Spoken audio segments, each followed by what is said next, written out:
আলু দিয়েও মেয়োনেজ তৈরি করা যায়, কখনো শুনছেন?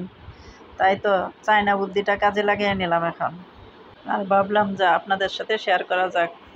তাহলে শুরু করি আলুর মেয়োনেজ তৈরি। বিসমিল্লাহির রহমানির রহিম।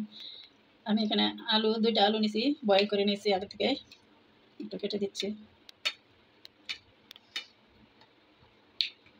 আর নিয়েছি এখানে রসুন কোয়া আছে, রসুন কুচি করে নিয়েছি 1 টেবিল স্পুন। এখন আমি আলুগুলি ব্লেন্ডার জারে দিয়ে দিচ্ছি, একে একে সব কিছুই দিয়ে দেবো।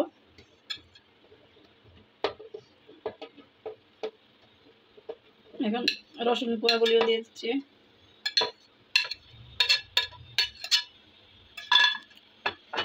প্রথমে দিয়ে দেবো তেল 1/2 কাপ, দুধ দিয়ে দিচ্ছি 3/4 কাপ, গোলমরিচের পাউডার 1/2 টেবিল স্পুন,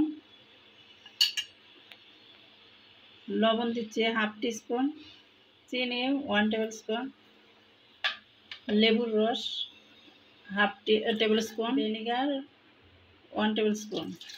এখন আমি সব একসাথে ব্লেন্ডার করে নেব।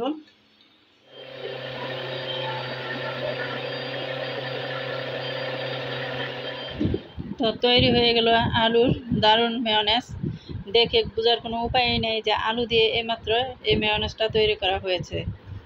তাহলে খুব সহজে ঘরেই তৈরি করতে পারবেন আলু দিয়ে মেয়োনেজ।